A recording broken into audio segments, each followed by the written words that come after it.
여기에 한 외국인 여성이 누군가에게 목에 핏대까지 세워가며 쓴소리를 하고 있습니다. 그 소리를 들은 여성은 이내 화를 내는 여성을 무시한 채 어디론가 가버리고 마는데요. 대체 이 여성들은 무슨 일이 있었길래 큰 소리를 내고 있던 것일까요? 그리고 어디론가 가버린 여성은 과연 어디로 간 걸까요? 안녕하세요. 저는 이탈리아에 사는 로페즈라고 합니다. 이탈리아에는 이민자와 혼혈이 많지만 저와 저희 가족 중에는 혼혈이 없어요. 또 친구들 중에서도 혼혈이나 다른 인종의 사람들이 없죠. 간혹 그런 저를 보면 인종차별주의자라서 이탈리아인이나 백인들이랑만 어울린다라고 말하는 사람들도 있지만 이렇게 말하면 정말 억울합니다. 저에게는 정말 기회가 없었어요.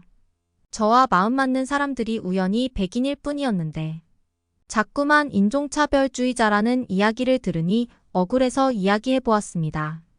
제가 이 얘기를 꺼낸 데는 다른 이유도 있어요. 제가 얼마나 아시아권 문화에 대해 무지했는지를 언급하고 싶어서죠. 요즘 이탈리아 소도시 여행이 유행을 하고 있던데 가장 유명한 관광 소도시로는 이탈리아의 밀라노가 있습니다.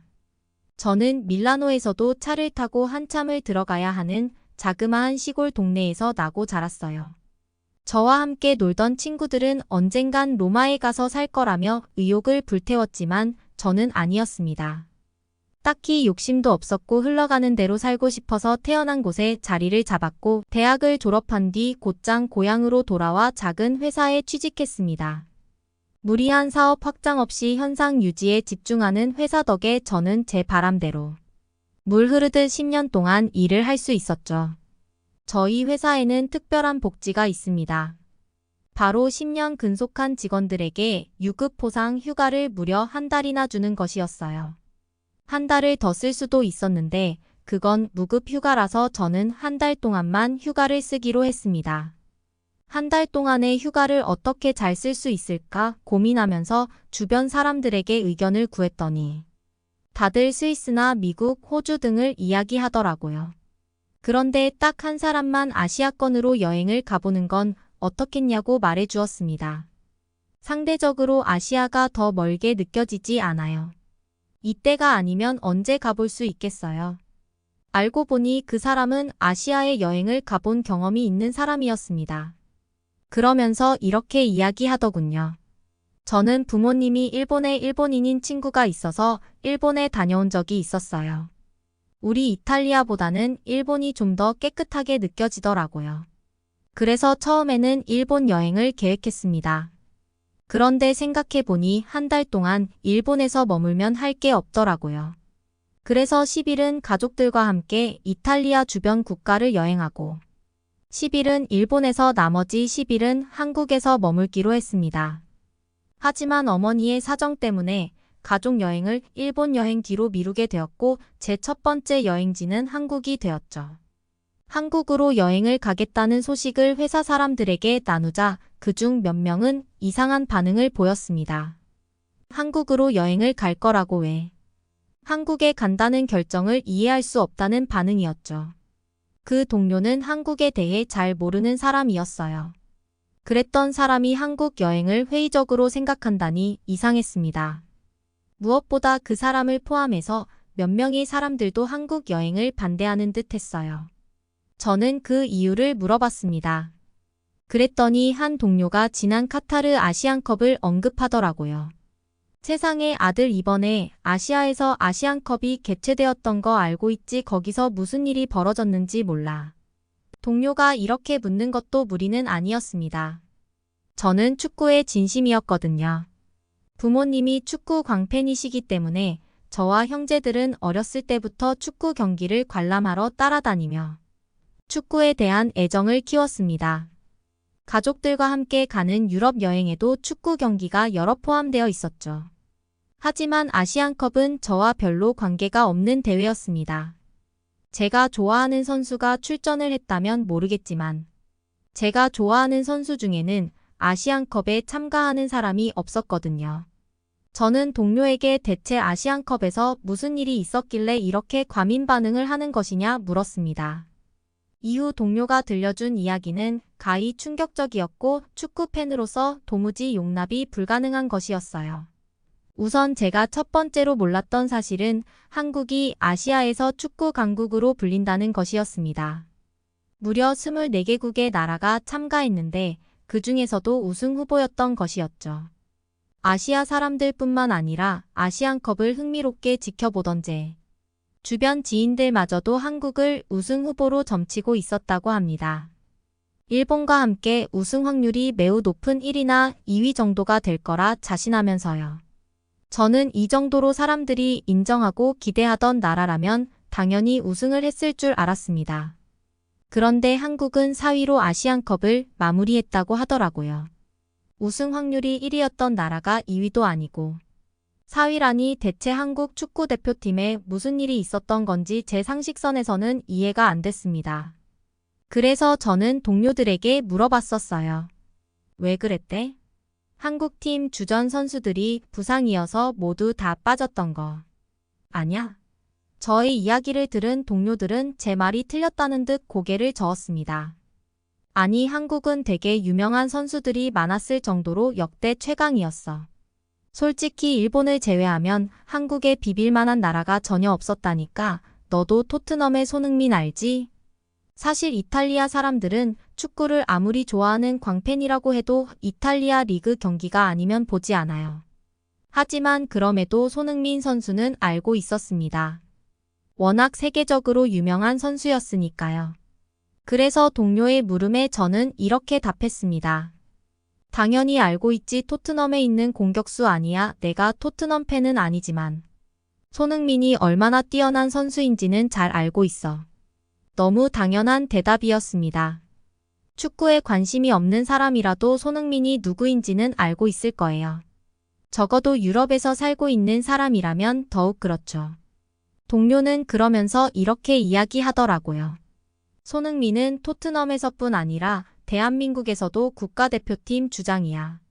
그리고 한국에는 손흥민을 중심으로 대단한 유럽파 선수들이 많아. 축구의 진심인 집안에서 태어나고 잘한 사람의 눈으로 보자면 모두 다 뛰어난 기량을 가진 선수들이었어요. 한국 선수들의 축구 영상에서 보였던 기량들을 보고 나니 동남아 팀들이 즐비한 아시안컵에서 한국의 우승 실패가 더더욱 이해되지 않았습니다. 이 정도 선수층이라면 월드컵에서도 좋은 성적을 기대해 볼 수 있지 않을까라는 생각이 들 정도였으니까요. 순간 이런 생각도 들었습니다. 그리고 동료에게 말했죠. 한국 선수들 구성이 화려해서 한국 사람들도 이번에 아시안컵 우승에 대한 기대를 많이 했겠는데. 동료는 고개를 격하게 끄덕이면서 만약 한국이 이번 아시안컵에서 우승을 했다면 그건 64년 만의 일이라고 말했습니다. 나중에 제가 알아본 바에 따르면 1956년, 1960년 두 번에 걸쳐 우승을 하고 그 이후에는 좋은 성적을 거둔 적이 없더라고요. 모두가 한국의 우승을 점치고 있는 상황. 사상 최고의 전력을 가진 한국인들은 분명 온 마음을 다해 우승을 기대했겠죠. 그 기대감이 부서졌을 때의 상실감을 저는 축구 팬으로서 100번 이해할 수 있었습니다. 저는 답답해졌어요. 그래서 동료에게 선수들이 대거 부상당한 게 아니라면 도대체 왜 우승을 하지 못한 거냐라고 물어봤죠. 그랬더니 동료는 정말 믿기 힘든 이야기를 하기 시작했습니다. 대표팀 선수단 내부에서 싸움이 있었대. 그것도 아시안컵 4강전이 있기 바로 전날 저녁에 다툰 거래. 그럼 그것 때문에 경기에서 지게 된 거야? 그것도 분명 영향이 있긴 한 것 같은데. 감독 문제도 그랬고 여하튼 나도 자세히는 모르겠지만 문제가 많은 나라 같더라. 처음엔 이해가 되지 않았습니다. 20대 초반에서 많으면 30대 초반에 혈기왕성한 남자들이 모여있는 곳이 축구 세계니까요. 다툼이 생길 수밖에 없는 상황이라고 생각합니다. 경기 중에 예민한 컨디션이라면 더더욱이요. 이 생각을 들은 동료는 한국 대표단의 문제를 단순한 다툼이라 치부할 수는 없다고 말했습니다. 그건 그 정도 수준을 넘어선 거라면서요. 그러더니 한 가지 사진을 보여주었는데 그건 경기를 뛰고 있는 손흥민의 손에 깁스가 되어 있는 사진이었어요. 그리고 그의 손가락은 같은 팀 선수인 이강인과의 싸움에서 부러진 것이었죠. 그런데 한 가지 궁금한 점이 또 생기더라고요.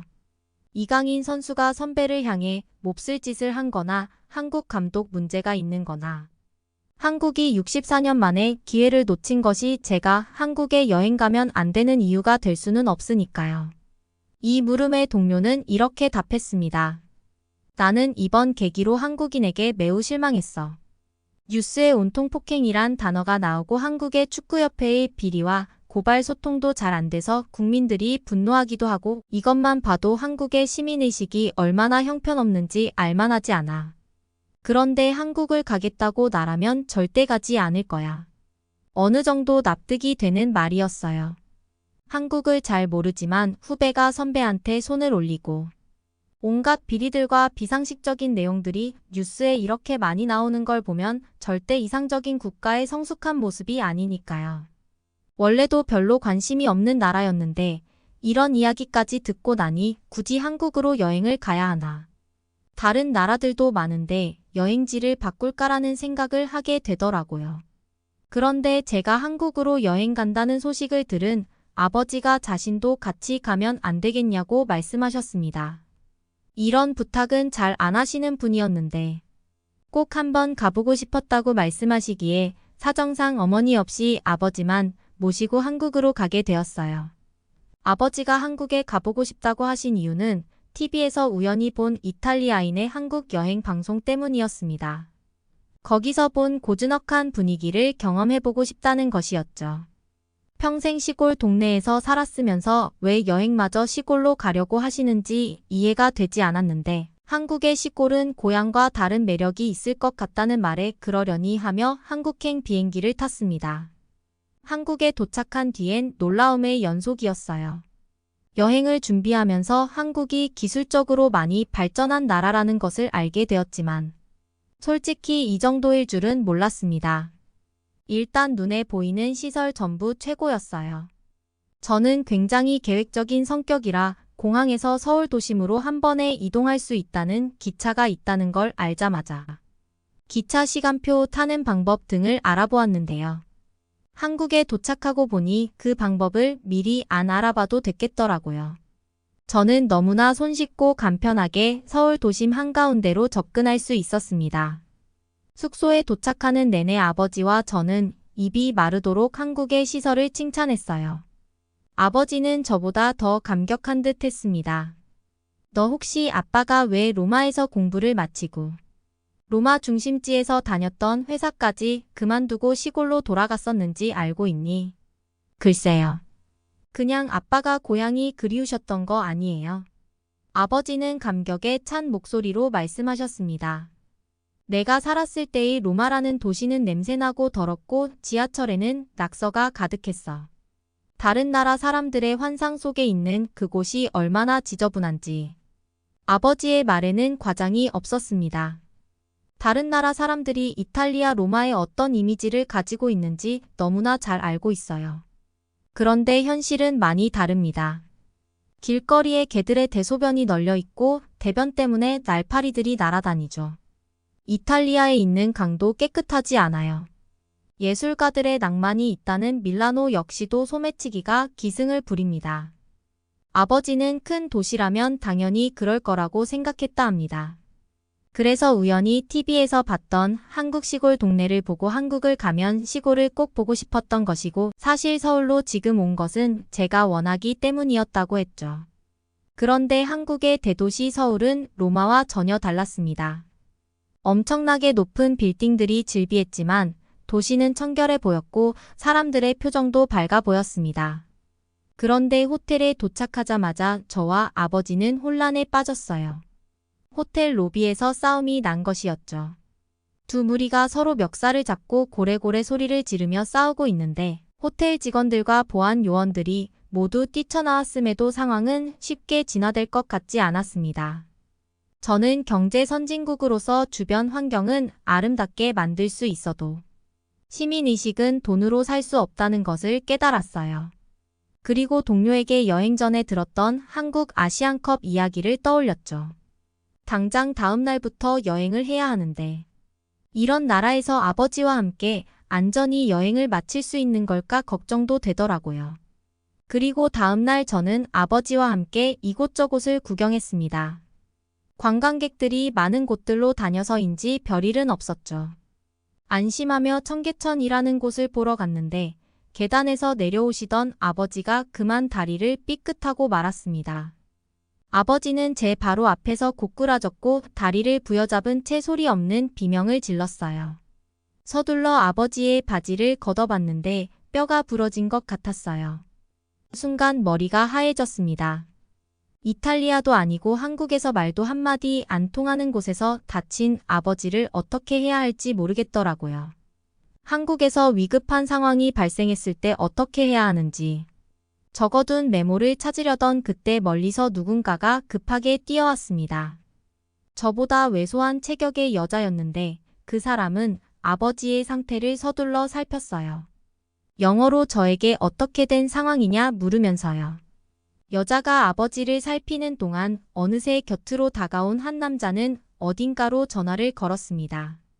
그리고는 제게 구급차를 불렀으니 너무 걱정하지 말라는 말까지 해주었죠. 여자는 매우 능숙한 손길로 응급처치를 했는데 이 한국인 여자는 주변에 있는 사람들에게 이것저것을 요구하는 듯 했습니다. 손발이 딱딱 떨어지게 움직이길래 저는 처음엔 그들이 일행인 줄 알았습니다. 그런데 아니었어요. 구급차가 와서 아버지를 태우자마자 한 곳에 모여 있던 사람들은 제가 인사를 할 겨를도 없이 흩어졌어요. 정신이 하나도 없었습니다. 여행 시작 첫날부터 아버지의 다리는 부러졌지 한국의 병원은 복잡하지 의사와 간호사가 뭐라고 말하는지 하나도 모르겠더라고요. 사실 저는 유럽인이지만 영어에 능통하지 않았거든요. 병원 관계자는 그걸 알았는지 누군가를 수소문해서 데려왔습니다. 그 사람은 의사도 간호사도 아닌 병원복을 입고 있는 환자였어요. 환자를 왜 데려왔나 싶어 멀뚱멀뚱 보고 있는데 그 사람이 갑자기 이탈리아어를 시작했습니다. 수술을 받고 입원 중인 이탈리아어 전공 학생이었죠. 저와의 소통을 위해 한 간호사가 이탈리아어 가능자를 찾았고 소식을 들은 다른 간호사가 자신의 환자 중 적당한 사람이 있다며 데려온 것이었습니다. 그 학생은 아버지의 상태와 주의해야 할 점을 알려주었고 앞으로의 여행 일정도 물었습니다. 간호사들은 앞으로의 여행 일정 중에서 아버지에게 특별히 부담이 될 것들을 체크해 주었어요. 대신 다리를 다친 사람이 할 수 있는 것을 추천해 주기까지 했죠. 이게 다가 아니었습니다. 이탈리아어를 통역해 주었던 학생은 자신이 도울 수 있는 게 있을 것 같다며 아버지와 편하게 이동할 수 있는 방법도 알려주었어요. 솔직히 이렇게까지 해주지 않아도 되는 일이었습니다. 과한 친절이라고 생각할 수도 있어요. 그런데 그 사람들은 귀찮은 기색도 없이 저를 도왔고 저는 한국이라는 나라에 부정적인 감정을 갖게 된 것에 미안한 마음을 가졌습니다. 생각해보니 여행 내내 모든 사람들이 친절했어요. 길을 찾는 모습이 보이면 언제나 누군가 다가와 길을 알려주었고 짐을 한가득 들고 계단 앞에서 서성이고 있으면 저희의 짐을 함께 옮겨 엘리베이터 앞까지 옮겨다 주었죠. 그리고 호텔에 와서 다른 이탈리아인들에게 들어 알게 된 것이었는데 호텔 로비에서 싸우던 사람들은 한국인 투숙객이 아니라 중국인이었다고 합니다. 저는 이날 이후 제가 얼마나 편협한 시각에 사로잡혀 있었는지를 깨달았습니다. 직장 동료가 어떤 생각으로 제게 한국에 대해 그런 말을 전했는지 이해는 되지만 아무리 관심이 없는 나라라 하더라도 동료의 말에만 의지해서 한국이라는 나라를 평가해서는 안 됐습니다. 저는 제 태도를 깊이 반성하며 편견 없이 한국을 대하기로 마음먹었어요. 저희는 시골 일정을 뒤로 미루고 잠시 서울에 머물기로 했습니다. 아버지에게 회복이 어느 정도 필요했거든요. 아버지가 호텔에서 쉬시는 동안 저는 관광객들이 별로 없는 거리로 향했습니다. 그러던 중 한 카페로 들어가게 되었죠. 묘하게 이탈리아 느낌이 나는 카페였는데 알고 보니 이탈리아에서 영감을 얻고 만든 카페였어요. 사장님은 크로아상과 커피를 전해주며 저에게 이탈리아인이냐고 물어보셨어요. 그렇다고 하자 이탈리아인에게 크로아상을 주려 하니 부담된다며 농담을 건네었죠. 그런데 이건 농담이 아니라 겸손이었습니다. 사장님의 크루아상은 제 인생 크로아상이 될 정도로 맛있었답니다.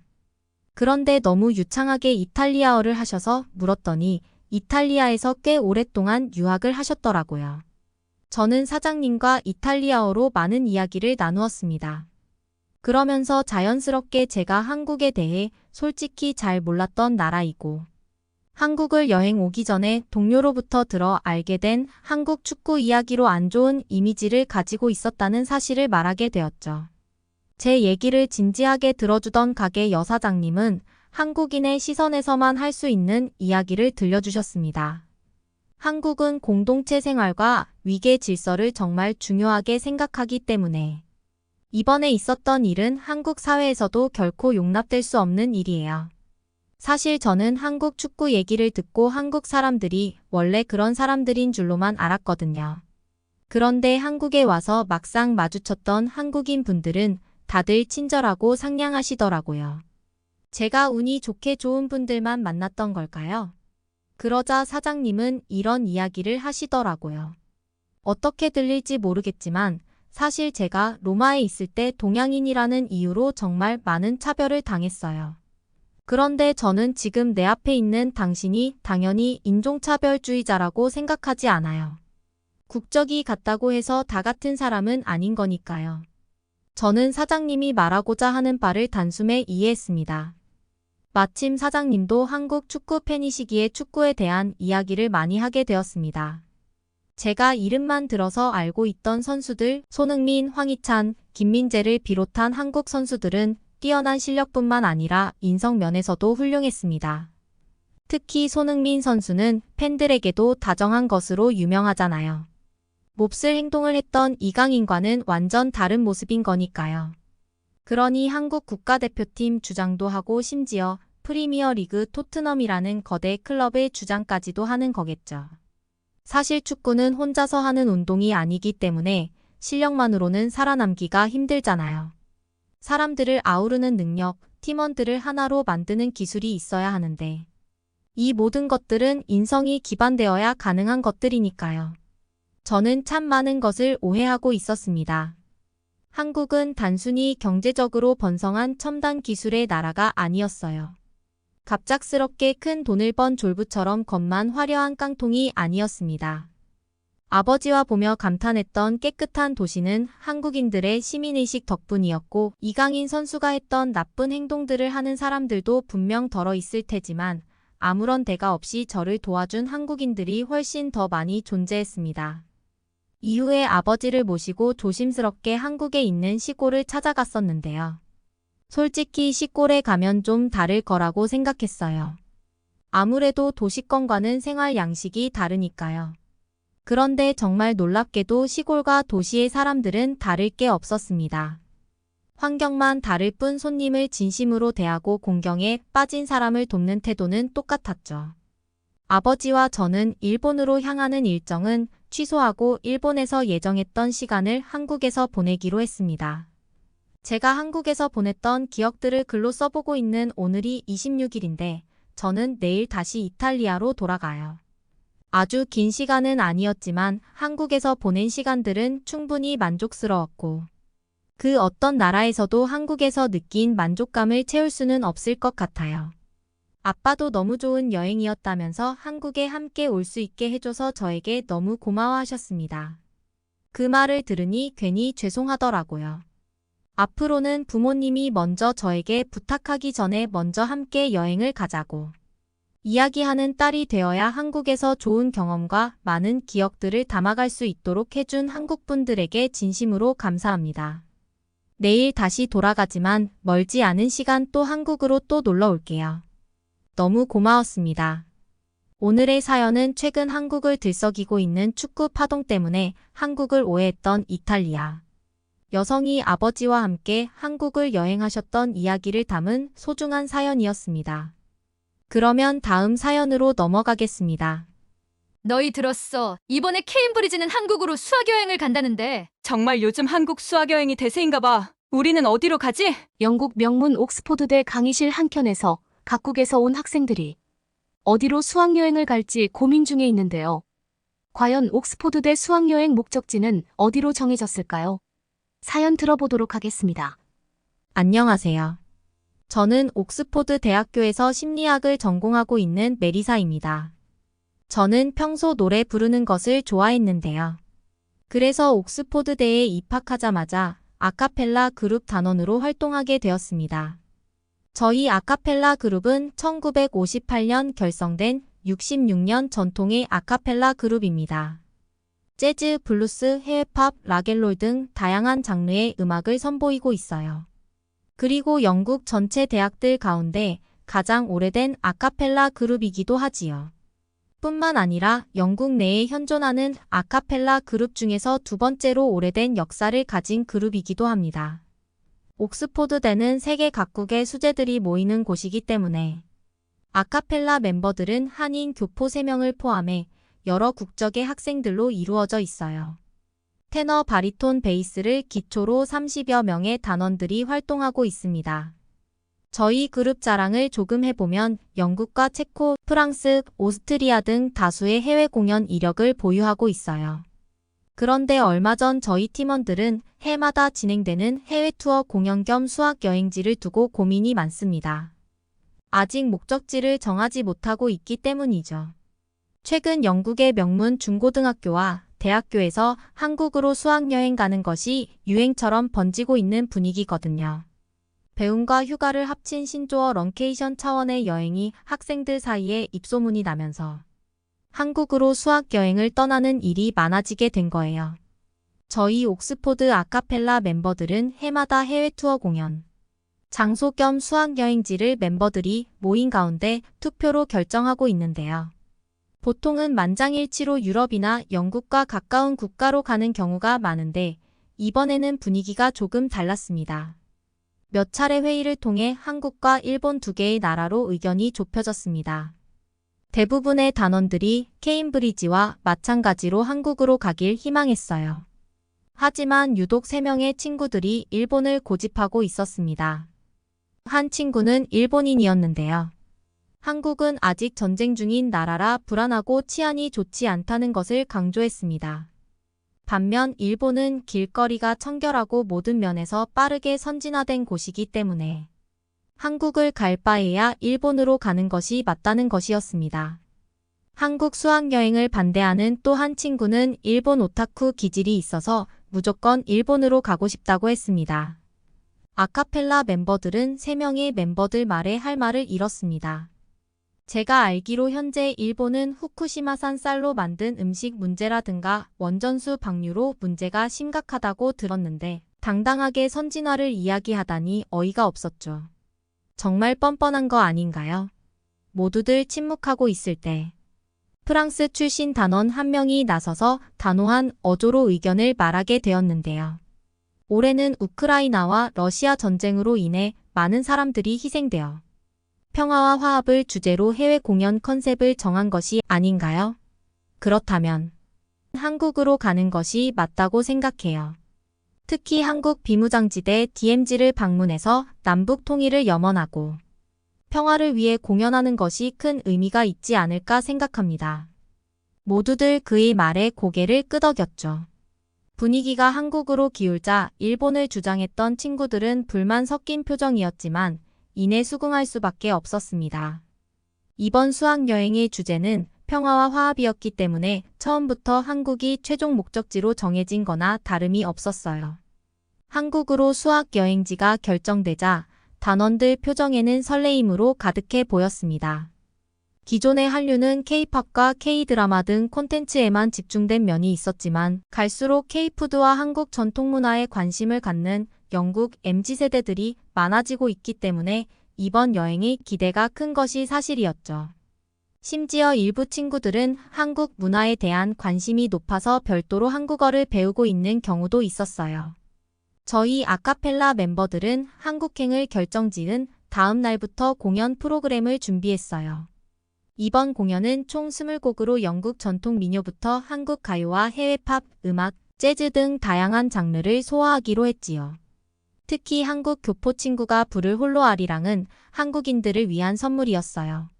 하지만 아리랑을 연습할 때도 일본인 친구가 말썽이었습니다. 우리가 그동안 해왔던 장르와 무관하며 한국인만을 위한 곡을 준비하는 건 다른 국적의 친구들을 불편하게 하는 일이라는 거였죠. 순간 연습실 공기가 얼어붙어 버렸죠. 오히려 한국인 친구는 아리랑을 부르지 않아도 괜찮으니 다 함께 부를 수 있는 곡으로 정해보자며 썰렁한 분위기를 바꿔보려고 노력했습니다. 한국인 친구는 어느 단원보다도 열심히 연습했고 평소 매우 예의 바르고 따뜻한 친구였어요. 그래서 멤버들 모두 일본 친구의 일방적인 행동이 더 불편했던 것 같아요. 이때 그룹 단장이 더 이상 못 참겠다는 표정으로 이미 정해진 공연 프로그램은 바꿀 수 없으며 한국에서 공연하는 만큼 그 나라 음악의 한 장르를 표현하는 것은 우리에게 의미 있는 일이라고 못을 박아버렸습니다. 아무도 나서서 반박할 수 없었습니다.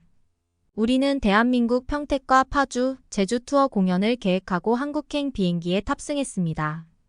대부분의 친구들은 한국 문화 체험과 공연에 대한 기대로 들뜬 표정이었습니다. 단 한 친구만 빼고 말이죠. 일본인들은 왜 한국인들에게 피해를 주지 못해 안달일까요?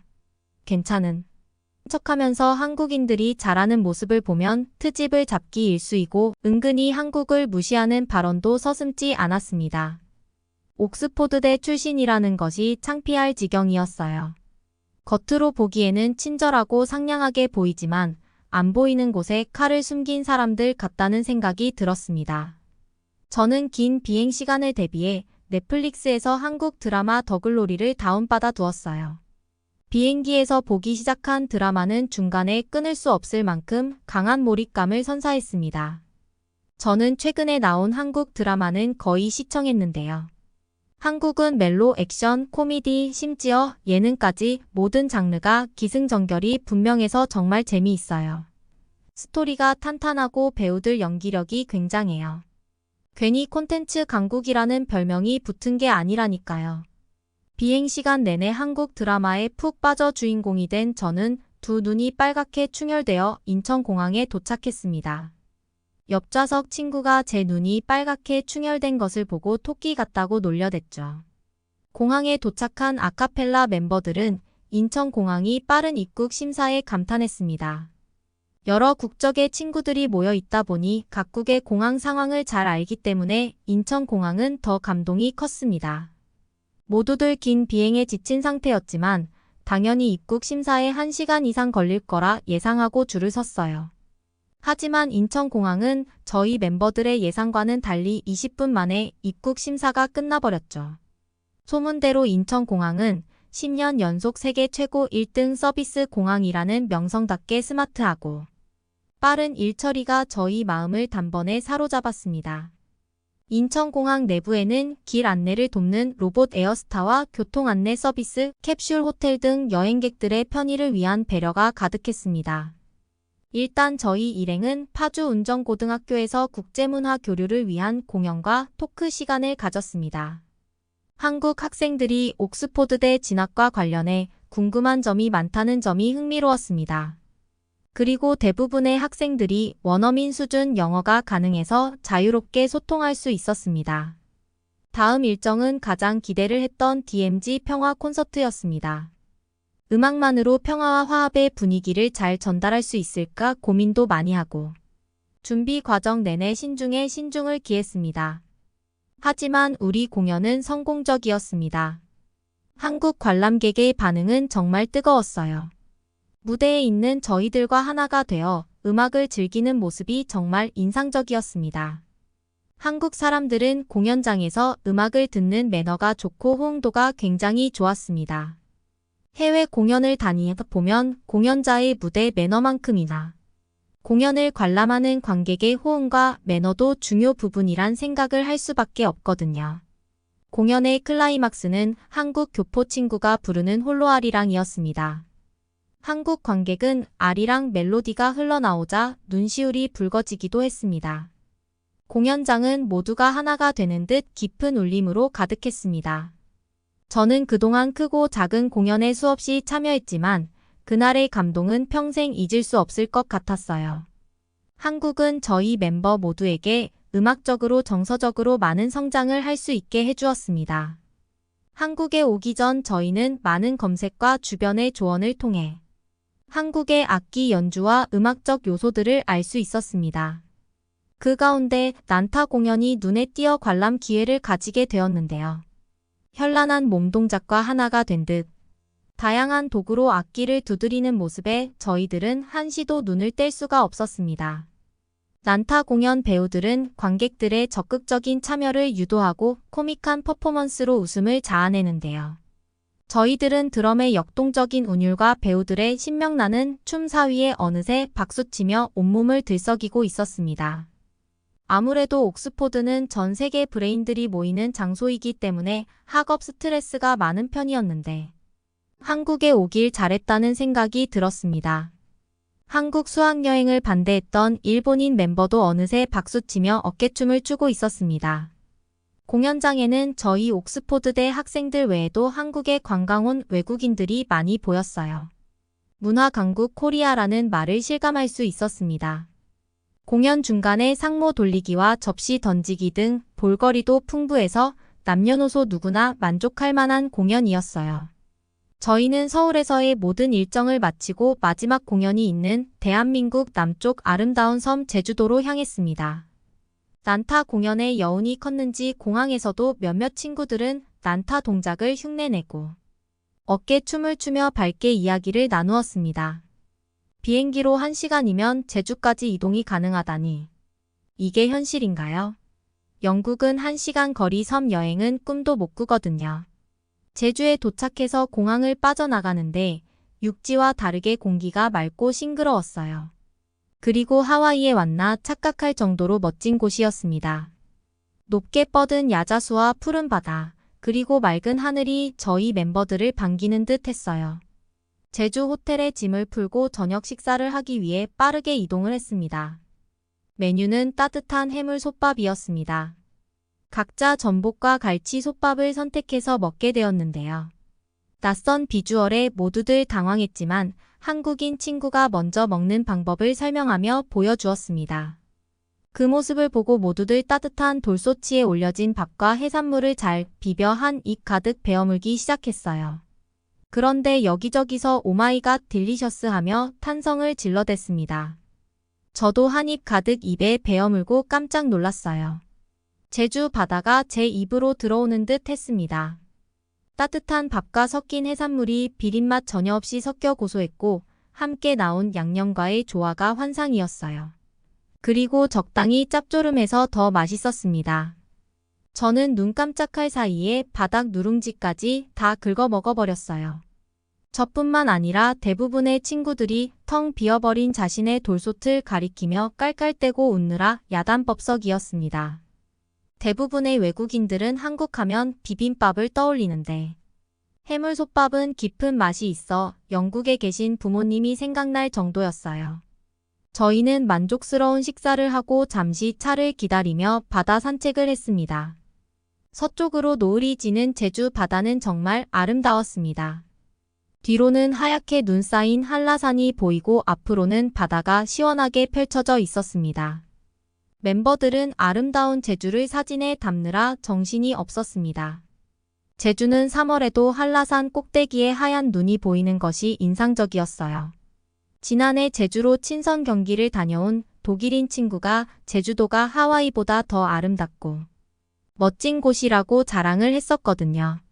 그리고 흑돼지 바베큐를 꼭 먹어보라고 이야기했었는데 저희가 이번 여행에서 먹을 수 있었을까요? 제주 구장은 축구장 6배 크기의 폴로 클럽하우스가 있어 저희 옥스포드대와 케임브리지 선수들이 친선 경기를 다녀왔기 때문에 한동안 핫 이슈였어요. 제주 공연은 제주아트센터에서 진행되었습니다. 평택, 파주 공연과 마찬가지로 한국 관객의 열기는 뜨거웠습니다. 공연 후 저희 멤버들은 아트홀로 나가 관객들과 소통하며 의미 있는 시간을 가져보기로 했습니다. 아트홀로 발걸음을 옮긴 그때 갑자기 10살이 조금 안 돼 보이는 한국인 꼬마 숙녀가 저에게 다가왔습니다. 서툰 영어로 저희 공연이 아름다웠다며 두 손 엄지를 치켜들며 최고였다고 칭찬해 주었습니다. 저는 어린 친구의 수줍은 고백에 밝게 웃으며 함께 사진을 찍었어요. 아이와 함께 온 한국인 여성은 진정성 있는 선율과 하모니에 감동받았다며 여러분 덕분에 메마른 가슴이 촉촉해졌다고 공연 소감을 전했어요. 순간 귀한 선물을 받은 듯 가슴이 뜨거워졌습니다. 아마도 저희 모든 아카펠라 멤버들이 이런 순간들 때문에 하나가 되어 공연을 할 수 있는 게 아닐까 생각하게 되었어요. 한국 사람들은 공연 관람 매너만 좋은 게 아니었습니다. 공연을 진지하게 관람하고 그 감동을 자유롭게 표현하는 능력이 탁월했어요. 공연 이후 우리는 좀 더 한국적인 것을 경험하고 싶어졌습니다. 모두들 한국 전통 문화를 통해 음악적 영감을 얻고 싶은 마음이 더 컸던 것 같아요. 적극적인 소통 덕분에 다행히 한국 가이드 소개로 한국 사물놀이 공연을 감상하고 교류할 수 있는 기회가 주어졌습니다. 저희는 서둘러 사물놀이를 감상할 공연장으로 이동했습니다. 자연을 담은 사물놀이 장구와 진 꽹과리북으로 신명나게 공연하는 모습을 보고 있자니 몸이 들썩였습니다. 공연을 보면서 흥을 빼면 한국을 제대로 이해할 수 없겠구나 생각했습니다. 그때 이탈리아 친구가 넘치는 흥을 주체 못하고 뛰쳐나가 어깨를 들썩이며 춤을 추기 시작했습니다. 그러자 사물놀이 관계자분이 사물 중 하나를 이탈리아 친구에게 건네주었고 그 친구는 한 몸이 된 듯 사물을 두드리며 춤을 췄습니다. 그 모습에 당황한 저희들은 배를 움켜쥐며 웃어댔고 신나게 손뼉치며 그 시간을 즐겼습니다. 사물놀이 공연이 끝나고 다 함께 원을 그리며 앉아 각자 관심 가는 악기를 선택해서 연주하고 교류하는 시간을 가질 수 있었습니다. 덩기덕쿵덕쿵 사물놀이 관계자의 말을 따라하며 서툰 몸짓으로 악기를 연주해 보았습니다. 그분들은 멤버 한 사람씩 살피며 상냥하게 악기 다루는 법을 가르쳐 주었는데요. 저희는 아카펠라 특성상 목소리를 통해 하모니를 만들고 악기를 사용하지 않기 때문에 더욱 특별한 시간이었습니다. 특히 저는 사물놀이 악기 가운데 장구에 관심이 갔습니다. 얇은 장구채를 양손에 쥐고 구령에 맞춰 장단을 맞추는 것이 흥미로웠어요. 관계자 말에 의하면 왼손은 북편, 오른손은 채편을 들고 연주하는 건데 악기의 반주 역할을 한다고 설명해 주더라고요. 비교적 간단한 세마치 장단과 국거리, 장단을 연주하는데 보기보다 어려웠어요. 몸과 마음이 따로 움직여서 얼마나 당황하며 웃었는지 모르겠어요. 저는 평소 웃음이 많지 않고 과묵한 편인데 한국에 와서 큰 소리로 얼마나 많이 웃으며 한국에서의 시간들을 즐겼는지 모르겠습니다. 한국이 흥 많고 따뜻한 정서가 저와 잘 맞는 것 같았어요. 저희들은 각자 선택한 사물들을 1시간 정도 연습하고 국거리 장단 대표 한국 민요 닐리리아를 연주해 보기로 했어요. 가장 잘 연주한 사람에게 사물놀이 측에서 선물을 준다는 말에 모두들 진지한 표정이었습니다. 누가 옥스포드대 학생들이 아니랄까 봐 은근 승부욕이 발동한 거죠. 저는 처음 듣는 리듬이라 입으로 관계자의 말을 따라하며 열심히 장구채를 두드렸어요. 덩기덕쿵 더러러 쿵기덕쿵 더러러 제가 제대로 기억하고 있는 게 맞겠죠? 수십 번 입으로 말하며 장구를 두드리니 점차 따로 놀던 장구 박자가 맞기 시작하더라고요. 신기해서 기세를 몰아쉬지 않고 반복했습니다. 시간이 지나고 닐리리아를 사물놀이팀과 함께 합주하는데 여기저기 서툰 연주에 불협화음이 나기는 했지만 한마음으로 연주하고 나니 진땀이 났습니다. 연주가 끝나고 모두들 승부욕은 잊고 끝까지 해냈다는 생각에 브라보를 외치고 박수치며 환호했어요. 정말 행복했습니다. 모두들 숙소에 돌아와 한국에서 경험한 에피소드를 얘기 나누고 한국의 아름다움을 찍은 사진들을 공유했습니다. 이번 일로 방학이 되면 한국으로 여행을 오겠다는 친구들이 많아졌습니다. 저도 그 친구들 가운데 하나지만요. 다음에는 이번에 먹어보지 못했던 제주 흑돼지 바베큐와 한국 길거리 음식들을 먹어보고 싶어요. 영국 MZ세대들 사이에 떡볶이, 김밥, 꽈배기, 핫도그 등 한국 분식이 인기가 많거든요. 그래서 말인데 한국의 전통 문화를 체험하기 좋은 지역이나 음식들이 있을까요? 저는 평소 전공하는 학과 특성상 심리학 책을 읽고 사유하는 취미가 있는데요. 이제는 한국어를 공부하고 한국 문화를 찾아 체험하는 새 취미가 생겨버린 것 같아요. 흥 많고 친절한 한국 사람들에게 푹 빠져버렸답니다. 좋은 정보 있으면 많이 가르쳐 주세요.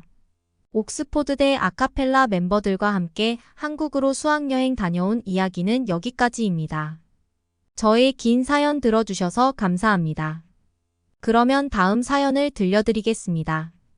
여러분은 문화재를 왜 보호해야 하는지 알고 계신가요? 우리나라 사람들에게 물어보면 10중 8구는 문화유산은 소중한 것이고 보호해야 하는 것이라고 대답하는데요. 하지만 왜 보호해야 하는지 그 이유를 묻는다면 누구든 우물쭈물하며 생각의 시간이 필요할 것입니다. 왜냐하면 문화유산을 보호하는 것은 당연한 것이기 때문에 그 이유를 생각해 본 적이 없어서죠. 세계화가 이루어지고 있는 오늘날에 와서는 우리가 아껴왔던 이 문화재들도 외국인들과 함께 공유하는 시대에 접어들었는데요. 외국인들은 우리들의 문화유산을 보며 우리 민족이 얼마나 뛰어났는가를 피부로 느끼고 간접적으로 과거와 소통을 시도한다고 합니다. 오늘 소개해드릴 사연은 경복궁을 방문했던 캐나다 여성의 사연인데요. 경복궁은 외국인들이 가장 많이 찾는 관광지 중 하나로 캐나다의 역사보다도 500년이나 빠른 문화유산인데요. 과연 그녀에게는 무슨 일이 있었을까요? 함께 살펴보겠습니다. 캐나다 여성의 사연입니다. 안녕하세요. 저는 요즘 한국의 사극 드라마에 푹 빠져 헤어나오지 못하고 있는 한 캐나다인 크리스입니다. 갑자기 무슨 사극 드라마냐고 할 수 있겠네요. 제가 어쩌다 한국의 사극에 빠지게 되었냐면 서울에 있는 경복궁에 갔다 온 뒤 한국의 옛 문화에 반해버리고 말았기 때문이죠. 경복궁은 어떻게 가게 됐냐면 일단 제가 역사를 전공하는 학생입니다. 크게 아시아의 역사에 대해서 공부하고 있던 중이었죠. 하지만 처음부터 한국에 관심을 가졌던 것은 아니었어요. 주로 몽골 쪽에 관심이 있었습니다. 그런데 근대로 갈수록 대한민국의 역사 흐름이 제 눈길을 사로잡더군요. 작은 나라에서 굉장히 규모가 큰 전쟁이 작게 치러졌던 것은 물론 그 이후에 놀랍게도 대한민국은 100년도 되지 않아 어마어마한 경제 및 국가 성장을 이루었다는 사실이 말이죠. 다들 알다시피 지금 대한민국의 위상은 전 세계적으로 유명하지 않나요? 그런데 전 그러한 화려한 모습 뒤에 이러한 어두운 부분이 존재하는 줄 몰랐었거든요. 역사학도로서 이런 역사의 맥락이 매우 흥미롭게 다가왔죠. 같은 학과에는 한국을 유독 좋아하는 동기가 한 명 있었습니다. 저는 한국의 역사적인 유적지로 여행을 가보고 싶은 마음이 있었는데 혼자 가기는 싫었어요. 그래서 그 친구를 설득하게 되었죠. 다행히 친구는 흔쾌히 좋다고 했고 그렇게 저는 친구와 함께 한국 여행을 떠나게 되었답니다. 생각해보니 중국이나 일본은 몇 번 갔던 것 같은데 한국을 한 번도 여행해 본 적이 없더라고요. 너무 기대되고 설렜었죠. 처음에는 삼국시대 유적물을 보고자 하는 마음의 경주라는 지방으로 떠났습니다. 그런데 서대문 형무소나 여러 궁궐의 모습을 보려면 서울에 가야만 볼 수 있더라고요. 그래서 저는 친구와 함께 일정을 더 늘려서 서울로 떠나게 됐어요. 처음 본 경복궁의 모습은 아직도 기억에 선합니다. 가히 충격적이었거든요. 물론 나쁜 의미가 아닙니다. 경복궁은 완전 미쳤었죠. 도심 한가운데 위험있게 자리한 그 궁궐의 모습은 정말이지 아직도 잊히지가 않아요. 특히 도시와 고전의 신선한 조합이었죠. 하지만 전혀 잊을감이 들지 않고 그 둘이 조화를 이루는 모습이었어요. 게다가 입구에 서 있는 수문장들 덕분에 진짜 조선시대로 돌아간 것처럼 느낄 수 있었습니다. 이들은 시민들에게 조선시대 왕궁의 평상시 모습을 보여주기 위해 일하는 듯 보였죠. 저는 덕분에 진짜 조선시대 백성이 된 것처럼 느낄 수 있었고요. 그렇게 문을 지나 경복궁에 들어갔을 땐 넓은 궁궐의 규모를 보고 입을 떡 벌렸습니다. 경복궁이 조선에 있었던 여러 왕궁의 일부에 불과하다는 사실이 도무지 믿기지가 않더군요. 과거 조선이라는 나라가 얼마나 강한 나라였는지를 체감할 수 있었죠. 과거에는 얼마나 컸을지, 왕의 위력이 얼마나 컸을지 말이에요. 저는 당시 가이드의 해설을 듣는 투어를 하고 있었는데 한 가지 놀랐던 점이 있었습니다. 그것은 바로 경복궁이 조선의 왕궁 중 검소하게 지어진 편이라는 사실이었어요. 이 궁궐은 맨 처음 고려의 신진사대부들이 만들었다고 하더라고요. 그런데 그들의 이념을 반영하여 검소하되 누추하지 않고 화려하되 사치스럽지 않게 지었다고 합니다. 그래서 이전 왕조들의 궁궐에 비해 화려한 장식 없이 수수하게 지어졌다고 설명하였죠. 하지만 전 그 설명을 납득할 수 없었어요. 이렇게 크고 아름다운 궁궐이 수수한 수준으로 건축된 것이라는 사실을 믿을 수 없었죠. 심지어 완벽히 대칭적으로 설계되었다는 게 신기했어요. 경복궁은 정말 아름다운 건축물이었죠. 경복궁을 돌아다니는 내내 저는 마치 타임머신을 타고 진짜 조선시대로 돌아간 듯한 기분을 경험할 수 있었습니다. 제가 다른 나라에도 여행을 갔던 적이 있는데 거기서는 이런 궁궐을 본 적이 없어요. 물론 궁궐이야 존재하지만 일단 규모 자체가 비교할 수 없이 컸고 규모뿐 아니라 아름답기까지 했죠. 일본에 갔던 적도 있었는데 그곳에서는 천황의 어떤 문제 때문에 내부에는 들어가 볼 수도 없어서 겉만 맴돌아야만 했습니다. 하지만 한국은 아니죠. 그리고 한국은 한국 궁궐만의 도도하고 고고한 아우라를 풍기는 것 같습니다. 하지만 무엇보다 제가 진짜 조선시대에 온 것처럼 느꼈던 이유는 그곳에 한복을 입고 돌아다니는 사람들 때문이었어요. 경복궁을 관람하는 사람들의 대다수가 한복을 입고 있었는데 그들은 마치 진짜 조선시대 사내와 여인들 같았죠. 그들을 보면서 저는 왜 한복 체험을 하지 않았나 자꾸 후회하게 되더라고요. 괜히 거추장스럽고 불편할 것 같아서 안 했는데 정말 후회스러웠어요. 그러던 도중이었습니다.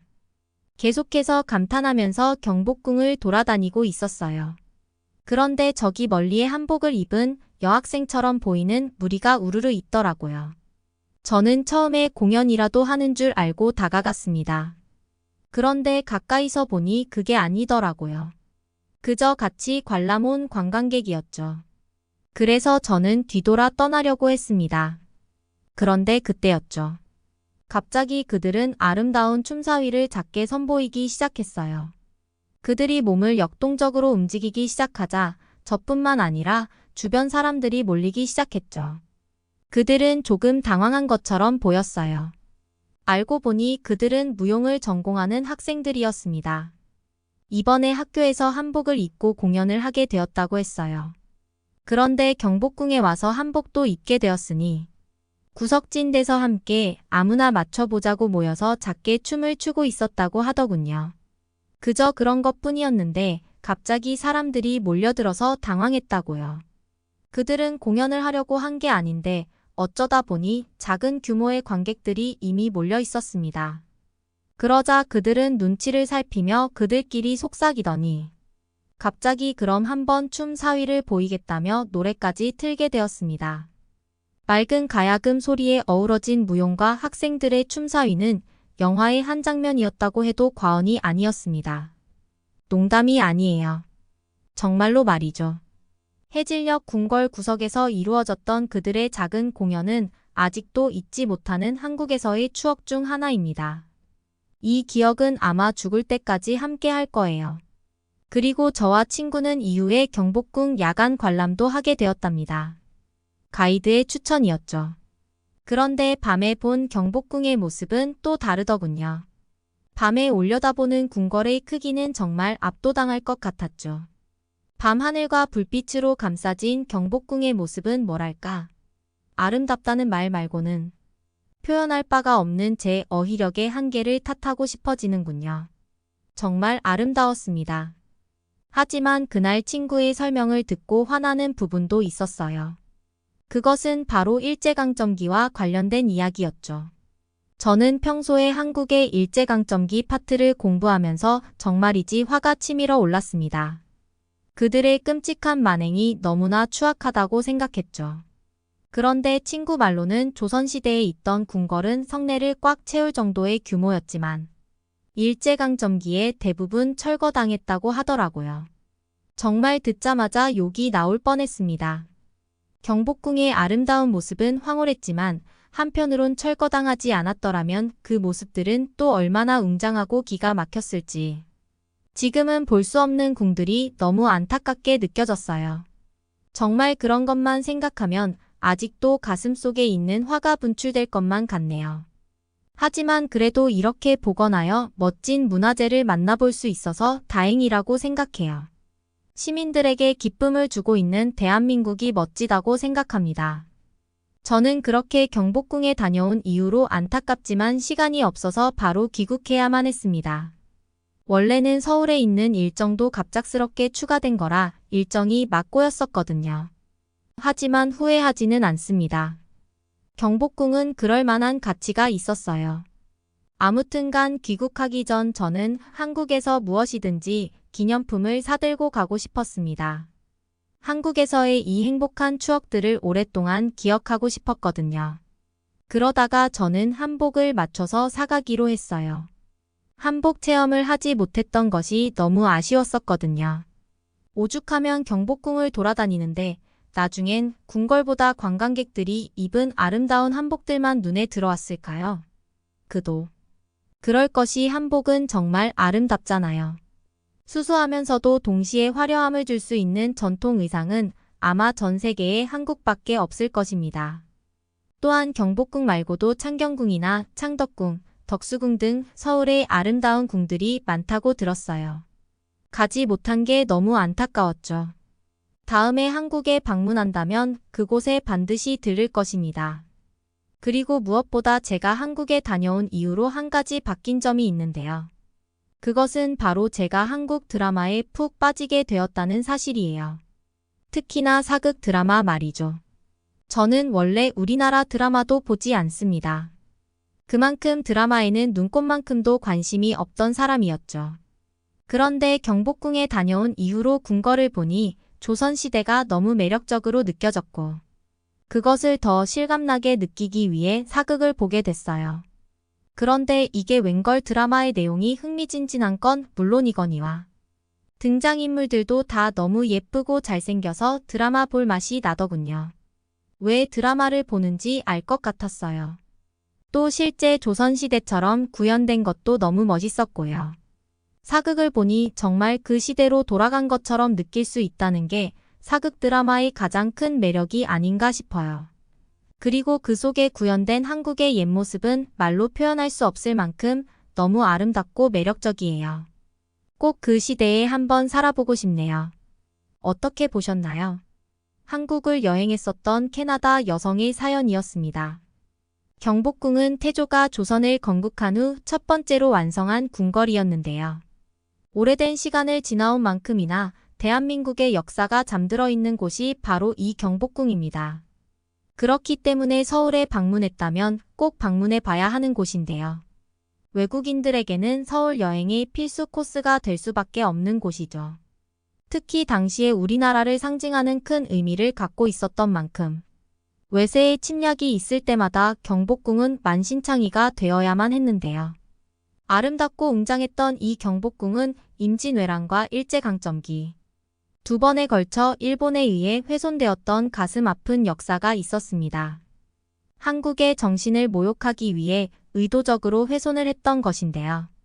하지만 모든 고난을 이겨낸 경복궁은 제 모습을 되찾은 채 당당히 그 위용을 뽐내고 있습니다. 우리 문화의 우수성을 보여주는 것은 물론이고 역사의 산증인으로 말이죠. 혹시 경복궁을 아직 방문해 보지 않으셨다면 한 번쯤은 꼭 방문해 보시길 추천드리겠습니다. 우리 민족의 긍지를 만끽하는 좋은 여행이 될 것입니다. 여러분은 어떻게 보셨나요? 응원과 격려의 한마디씩을 댓글로 남겨주시기 바랍니다. 사연자분들께 전달해 드리겠습니다. 실제 사연 제보를 받고 있습니다. 채택되신 분께는 작은 선물도 보내드리고 있습니다. 저희의 사연이 여러분의 하루의 작은 힘이 될 수 있었으면 좋겠습니다. 감동적인 사연을 주변 분들과 이야기 나눠보세요. 더욱더 좋은 영상으로 다시 찾아뵙겠습니다.